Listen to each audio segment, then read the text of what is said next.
Can China-U.S. relations be improved and stabilized? Hello, I'm Arnold Naidu, and this is The Heat.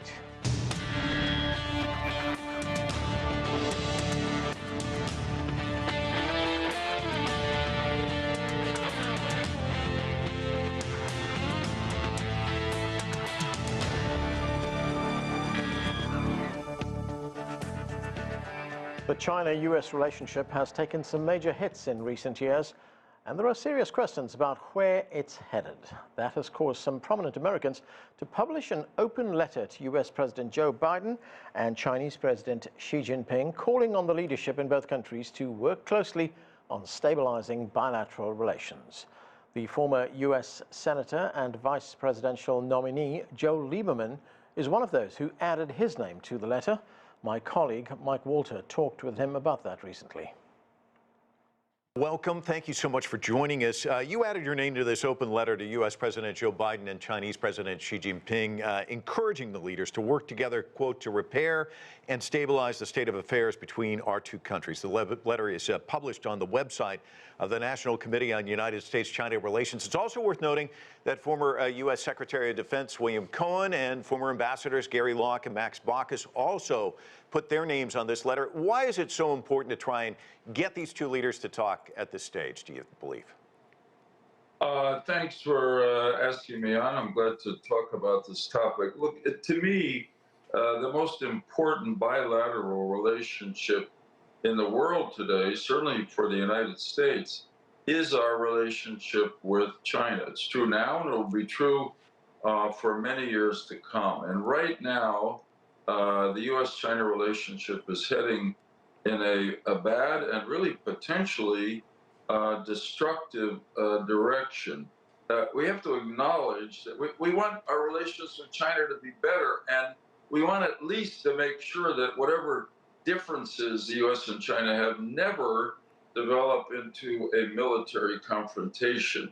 China and the U.S. have different national interests at this stage of development, different values, but it's very important. But we also have a lot that ties us together. We have a history of cooperative and mutually beneficial relations.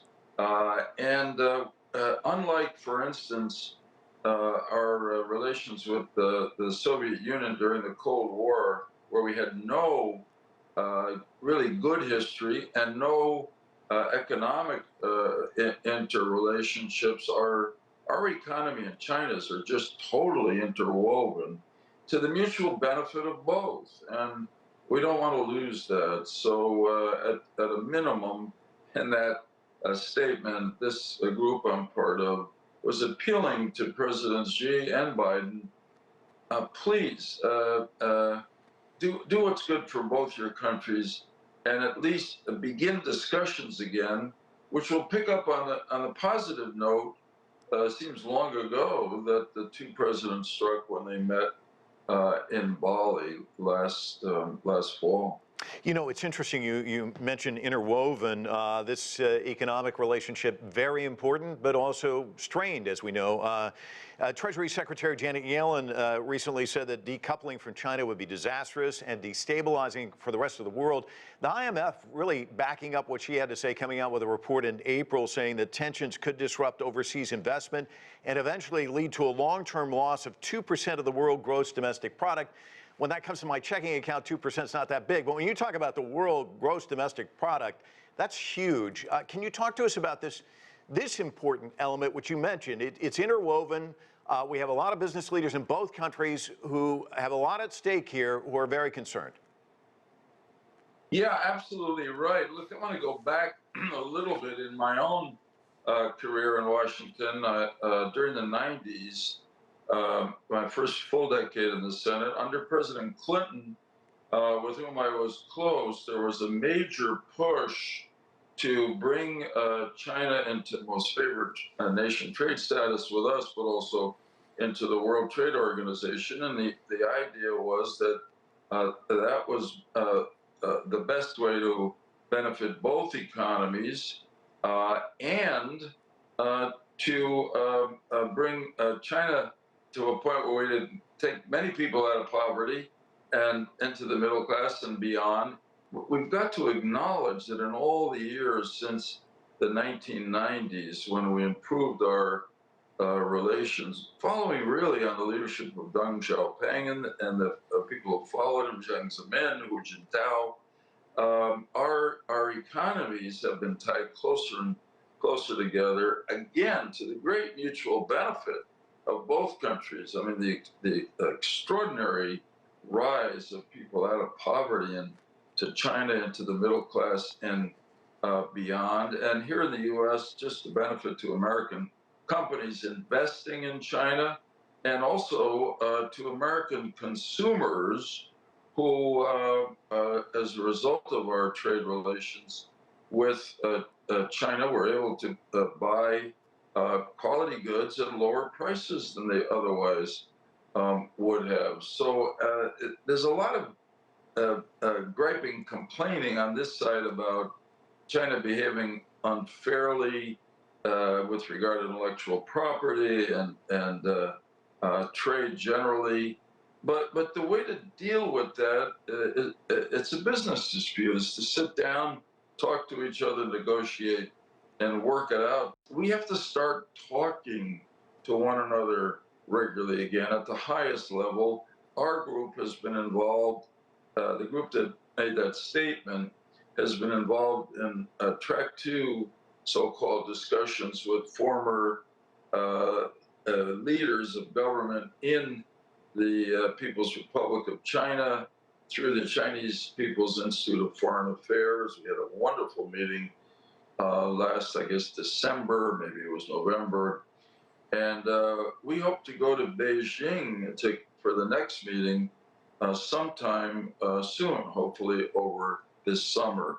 And it's we're just track 2, but each of us reports to our government after the discussions, and it's important for the 2 presidents and their top officials to not just meet once, but to have continuing dialogue, because they go back to what I said at the beginning.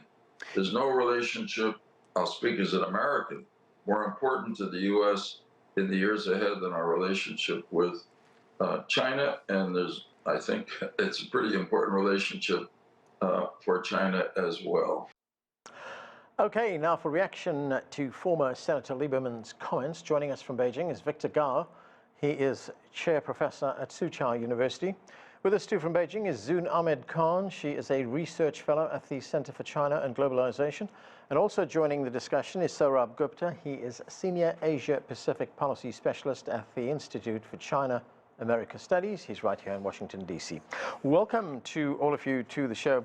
Victor Gao, let me start with you. We just heard the former Senator, Joe Lieberman, describe the relationship between the United States and China as the most important relationship in the world. And of course, he's one of the signatories to that open letter, which calls for stabilizing relations. And he says this call comes at a time, in his words, a pivotal moment in global history. There are many others who've signed that letter, among them diplomats, former cabinet members have signed that letter as well. So what do you read into this at this time? How significant is this call? Thank you very much for having me. I listened very carefully to what former Senator Lieberman had to say during the interview, as well as read very carefully the open letter signed by dozens of very distinguished, outstanding Americans, many of whom actually I've known for years, including Senator Lieberman, whom I met back in the United States. I think Senator Lieberman had a voice of rationality and also objectivity and decency when looking at the China-U.S. relations, which are indeed the most important bilateral relations, not only for our age, but for future generations to come. I think he analyzed the current situation of China and the United States also in great objectivity and sounded the reasons and the rationality for how to handle the differences between the 2 countries with the objective of producing a mutual benefit for both the Chinese people and the American people. Now, this is against the overall background of continuous deterioration of China-U.S. relations dropping to probably the lowest level in my memory, for example. And this is truly scary and frightening, not only to many people in China and the United States, but to mankind as a whole. Because if the deterioration of relations between China and the United States continues without moderation and management, both by Beijing and Washington, it may get out of control. And if war breaks out, as Senator Lieberman warned, it may really bring disaster, not only for China and the United States, but for mankind as a whole. Therefore, I think we all need to listen very carefully to what Senator Lieberman had to say and read the open letter very carefully, both in Beijing and throughout China, as well as in Washington and throughout the United States,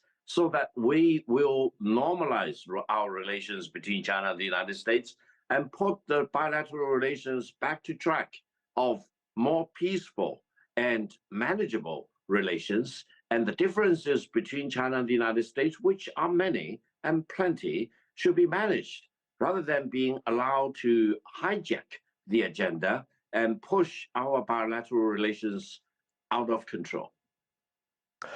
Zoon Ahmed Khan, you know, as we heard, this is the most important bilateral relationship in the world, but it is also a relationship that is very closely watched by the rest of the world because the impact it has on security, on things like climate change. We know these two countries have in the past worked together to try to combat climate change, and of course, the impact that this relationship has on the global economy. These are the two biggest economies in the world.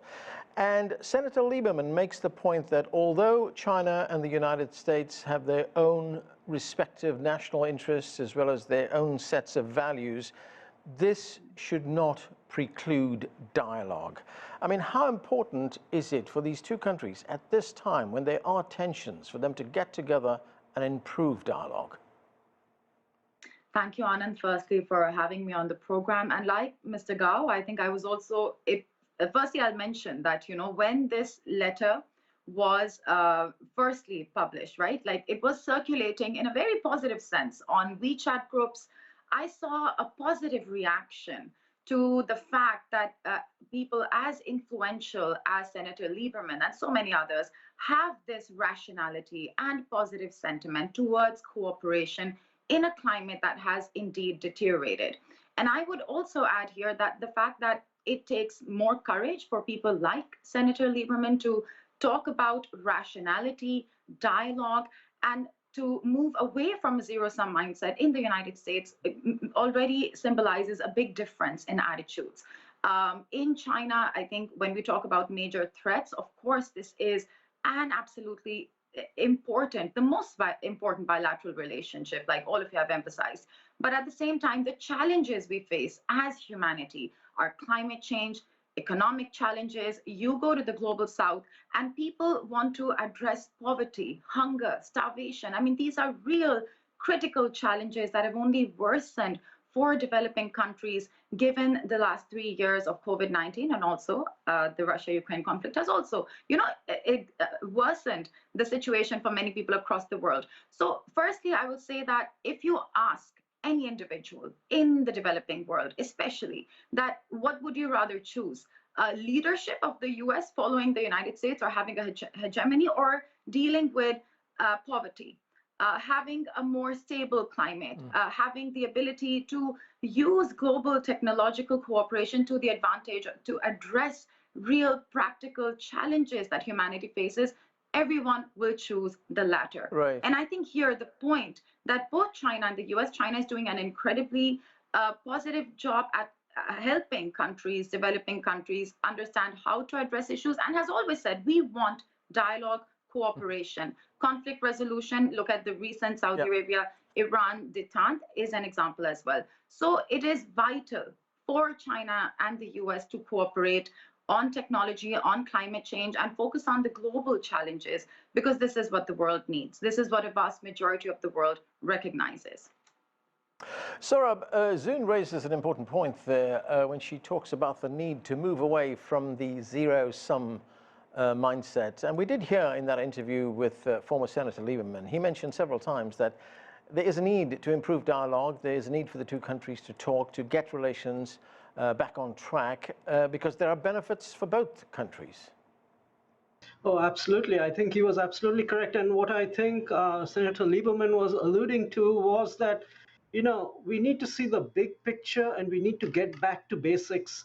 In the course of all these little trade wars and technology wars and all the bitter rhetoric which has been going around, it is framing a new narrative which is taking us away from the reality in which we exist today. And the reality is that these are the two biggest economies and among the most powerful players in the world, and problems in the world will not be solved without the two countries having some sort of a meeting of minds. So, and I think he was absolutely correct in that regard. It's also very encouraging to see people who have had very senior positions in the U.S. government, even if they once they've stepped out of the U.S. government, willing to champion this relationship. Because the problem in Washington is that there is so much groupthink out here that people who are within government don't have the courage to step and hold an original opinion on this or a contrarian opinion on this front. And that's how the groupthink gets entrenched. And that's why we need very senior players who've been there, seen it, done that, and talking reality to all of us that this is the way it should be done, because the two countries are fated to collaborate if this world is to move into a better place. And Sourabh, we look at some of the signatories on this letter, among them former ambassadors Max Baucus and Gary Locke. The former defense secretary in the Clinton administration, William Cohen, also signed this. If we listen to what is being said here in Washington about this relationship, President Biden says he's not looking for a confrontation with China, but he has said he will not allow China to overtake the United States. So do you get the sense that there is a will here to get relations on a more level playing field? The point that you raised just now is a really good one, because not just President Biden, others also have been framing this in terms of number one and number two, and we will not let number two come ahead of number one. And that is creating, unfortunately, this narrative where number one and number two actually need to sit together and work together, and only then will a lot of the problems in global society be solved. Now, the Biden administration is right in defining this as the most consequential relationship. The problem has been in its first 2 years, it took a very negative approach to the relationship. And while it is now trying to reverse that, since the Bali meeting, the US side has talked in terms of open lines of engagement, communication, et cetera, et cetera. But there's just so much mistrust even today as to just what exactly the US wants. For example, we have 2 weeks back, Secretary Yellen reaching a hand out to China. 1 week thereafter, we have National Security Advisor Sullivan essentially slapping China. And so really, even on the economic front, what is your message? I think there's mixed messaging happening here. And China's wondering, where are these guys going? What is the intention, even if they do want to engage us? And I think that element of trust is severely lacking, and it's holding everything back, frankly. Victor, as we've heard, this is an incredibly important economic and trade relationship. These are the two biggest economies. As Senator Lieberman said, it's the most important bilateral relationship in the world. One of the complaints we've heard very often here in the United States is the concerns that the Americans have over intellectual property. Senator Lieberman answered that question, and he said this should be considered a business dispute that is open to negotiation. But, what do you make of that? How much of a radical change would there have to be in terms of mindset for this relationship to move in a more positive direction? First of all, I hope the American friends and everyone else in the rest of the world will need to bear in mind that in China's rapid economic and political reform, there was actually no legal recognition of property rights in China up to the early 1980s. And then the existence of the intellectual property right also started from scratch, from zero, and evolved into what we have right now. By today, China already produces more intellectual property rights, like patents and copyrights, you name it, than any other countries in the world. So nobody should pretend to believe that China had intellectual property rights or even property rights before China started the economic and political reform back at the end of the 1970s. Therefore, we need to adopt this dynamic view about China, about how the property rights or the intellectual property rights evolved in China, and how China scaled new heights again and again. And by today, China is not only a champion of protection of intellectual property rights, but a producer, the largest producer of intellectual property rights of all kinds. Therefore, people in the United States and elsewhere in the world should not only have patience about China, but also confidence about China of doing the right thing. I do believe that China will be the most important protector and promoter of intellectual property rights of all kinds, not only for the Chinese intellectual property rights, but also for intellectual property rights produced in the United States and anywhere else in the world, because this is not only the right thing to do, this is also in the fundamental interest of the Chinese people and people everywhere in the world. Therefore, don't be seized with the fact that maybe there are indeed defects or imperfections in the protection of intellectual property rights in China 10 years ago or 20 years ago or 30 years ago, or, for example, when there was no recognition of intellectual property rights at all in China, or even no recognition of property rights to start with. This is the rapid transformation of China. And don't be surprised with the rapidity and the profoundness and the scale and the magnitude of all these changes in China. And we need to be really confident about the right things that China has been doing and will need to do in the future for the benefit of not only China, but for mankind as a whole. I'm very confident about the correctness, about the roadmap and the pathway of development and reform that we are engaged in China. Zoon, something that we should remember is that it wasn't always like this, as former Senator Lieberman pointed out. He said there used to be a time when the relationship was very good, it was mutually beneficial, and it's not a new relationship. I would imagine that officials from China and the United States talk to each other on a daily basis, even now. But yeah, how are they going to make that step, take that leap to build confidence and to get back to that time that Senator Lieberman talks about? I think I'll start with saying that, you know, he mentioned that even though China and the U.S. have different systems, different values, even different perspectives, honestly speaking, they have had a history of cooperation. And I think any person who is studying or observing international relations will know that differences in perspectives have not been a reason to refuse to cooperate with a country.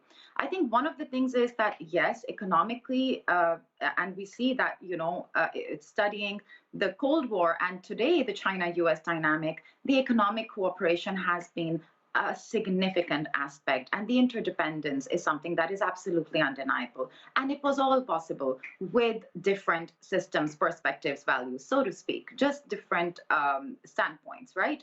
But I think the real problem, the elephant in the room, if not the mammoth in the room, is that at this point, and for a few years now, for the U.S., the priority is to stay number one. And China is the only country currently that can become number one. So this mindset is the biggest barrier that is not allowing people sitting in DC who don't have the courage or even the perspective to think more rationality from actually engaging with honest dialogue, with real open-mindedness. And you see that they say, okay, right now all of the American media is saying, oh, China is not talking to us. I mean, post the balloon incident, they're not. But the point is, there is a lack of transparency and also a lack of genuine regard and desire to cooperate with China without trying to curtail or curb China's development or engagement with the world. So if I have to give me 30 seconds, what is a way to engage? More people like the ones who have authored this letter and published it need to come together and need to make policymakers in Washington realize this is good for the U.S. to cooperate. it is important to think about the pragmatic needs of the world. It is good for the US economy and American people as well. I think that needs to be done. Dialogue is everything. Okay, Sourabh, clearly there are challenges, but if we look at what's going on right now, the Biden administration has doubled down on those trade restrictions that were initially introduced by the Trump administration. And we've, at the same time, heard, different opinions. We've heard a very senior official in the Biden administration, Janet Yellen, the Treasury Secretary, warn that any attempt at decoupling the economies of these two countries would end in disaster. So is there any kind of pressure coming from the US business community to improve the relationship?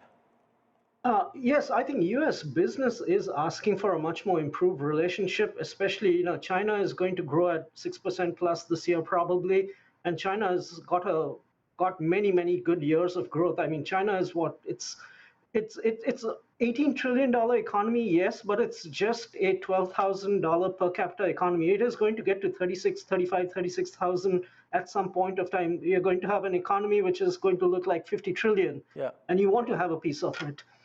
The problem, I think, right now out here is that, as I talked about, mixed messages coming out. A mixed message, number one, is from Janet Yellen herself. Last year, she was talking friendshoring exactly at this time. And today now she's saying, no, we don't want decoupling. The world is big enough for two of us. And she should have been saying that last year. But on top of that, it's good to see constructive approach from her, especially with the debt ceiling crisis looming out here. Yeah. But the point is there is still legislation in the works with regard to trying to ban TikTok or giving the Commerce Secretary authority to essentially ban TikToks out here. Yeah. And TikTok is interesting considering that this talk of IP. China is here, came down and said TikTok's algorithm is not open to purchase. Okay. That's China's IP, and so we need little clarity. I mean, there's an investment screening mechanism which will come. So I think those mixed messages are just not aiding the U.S.-China relations economically. Yeah, and we are going to have to leave it there. We have run out of time. Thank you to all of you for being with us. I'm Anand Naidu in Washington, D.C. Have a great weekend.